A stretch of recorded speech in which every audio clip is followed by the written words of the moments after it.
Everybody, Scout Crafter here again. It's Wednesday. This weekend coming up is Jacktown. It's coming up on the, I believe, the 18th, Saturday, Bangor, Pennsylvania.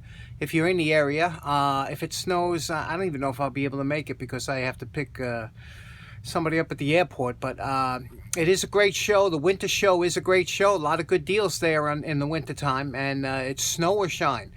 But today, speaking of picking up good deals, I was at the show, last week when I went to the Long Island show, and there was one item I didn't show you that I picked up. It was a custom hammer, and let me show it to you now. We all like hammers, right? Let's check this one. Okay, the reason I didn't show this hammer before is because I probably paid a little bit too much for this hammer, because this was a prototype. It's a one-of-a-kind, the only one like it, and it is a, look at this, look at the shape of this hammer and the fit and finish. Just everything about this is such a beauty, huh? Apparently, the story goes that there was a hammer maker back in the 80s. He was going to start a hammer company, and he started prototyping different hammers, and he machined all these himself and made these custom made.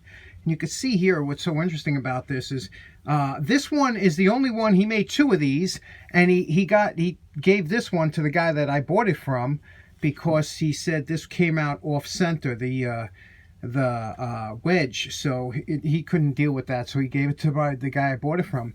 And that guy didn't use it. And and look at what's interesting about this. You see the cap in the back?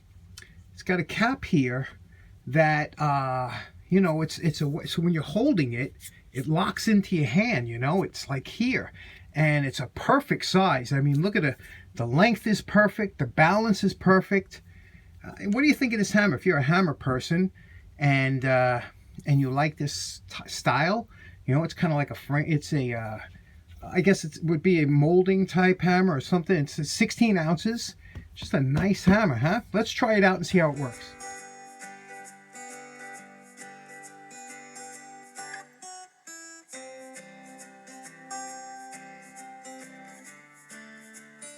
So the question is, you could see we did it. The face held up real good. It's a nice looking hammer, right? Nice size, shape.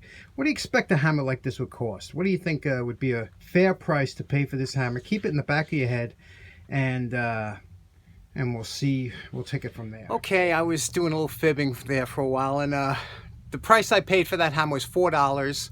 And let me show you what that hammer actually is. And we are calling this hammer Undone. Okay, it's a little bit opposite, right? All right, so here's what we're going to start with. Okay, now you've seen it when it's finished. I have no idea what this is going to come out like, but I am going to try and make this into a custom hammer. Okay, first of all, here's the problem. Now, you see, everybody was passing this hammer by because they picked it. It was like this in a box, and everybody was like, oh, they grabbed it. They thought it was one of those California framing hammers and nice shit. And then they look over and they say, oh, Pittsburgh.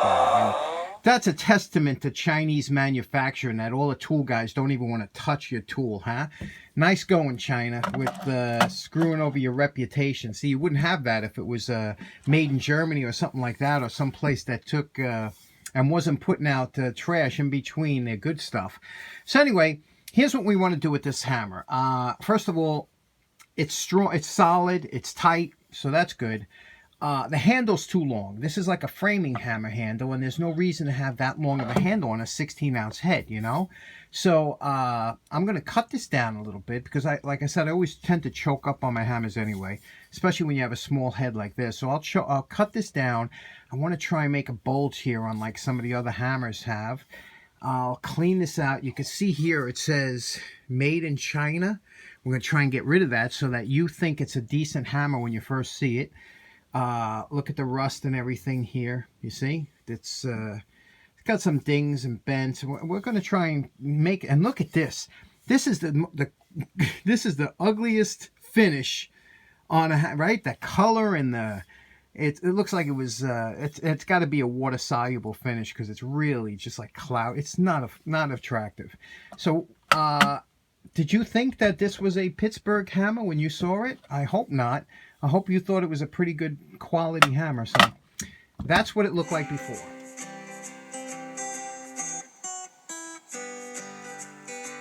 Okay, here's our post-wire brush evaluation, and we got all the rust off and smoothed everything out. It looks good. Now, I'll have to polish all this out, and I really want you to think that this is a real high-quality hammer when you see it for the first time.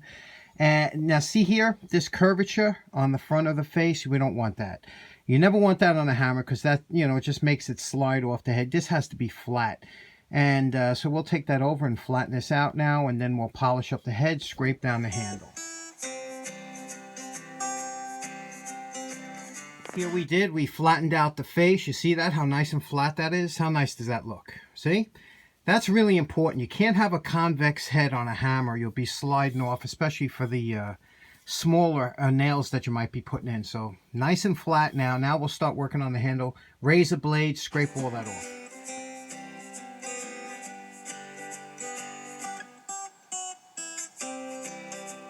It only takes about 15 minutes, and this is all the shavings. That's all the everything that came off of the hammer here. And you can see, here's what the hammer looks like now. You see the wood looks pretty good, right? This wood is known, it's the equivalent of Chinesium metal.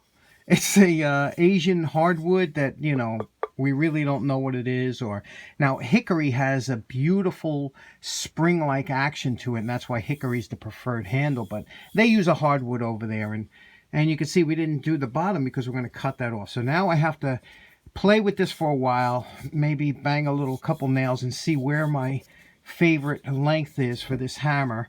You know, because they all vary by the size, but this is definitely too long. That's a framing handle.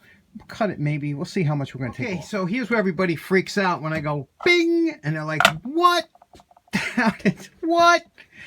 But my plan is to make a bulbous down here so that when you know, because I grip it right about here, but I want something to stop it from sliding. So let's get working on that. I've been looking. Now, what I had in mind originally was to put a block of Delrin at the bottom of the hammer to add character, and also I'll show you why, because it gives you a wedge at the bottom which it won't slip out. But we have to carve that down. Now, I don't want to mess with this handle and make any gouges or anything, so that's when you use the other half of the handle, and you put it here, you do all your carving, all your grinding on here, and then you take this off and you place it on here, and it should work out. So first we got to true this up on the lathe, and then we got to start cutting it down. Okay, here we are. Now what we did is we took the Delrin, we squared off both sides so that we know that they're squared off, and then what we did was we drilled a hole, and then we counterbored it. You see that little shelf in there?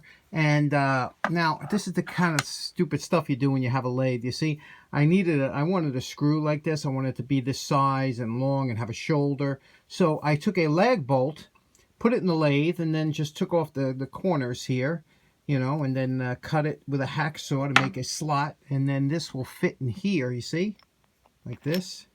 Look how nice that fits in there, right?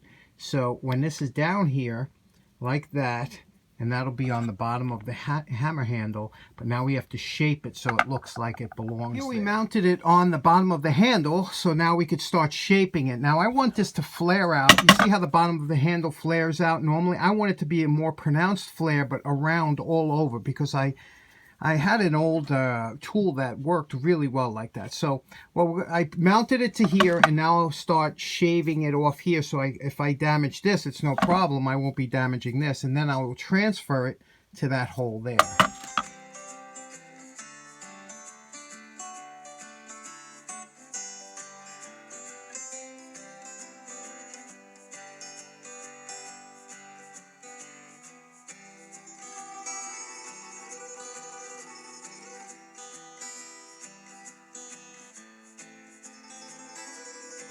So for today's project, we went from this over to this. Hope you enjoyed it. Okay, everybody, so thanks very much for tuning in. I hope you have a nice day. Take care now. Bye-bye.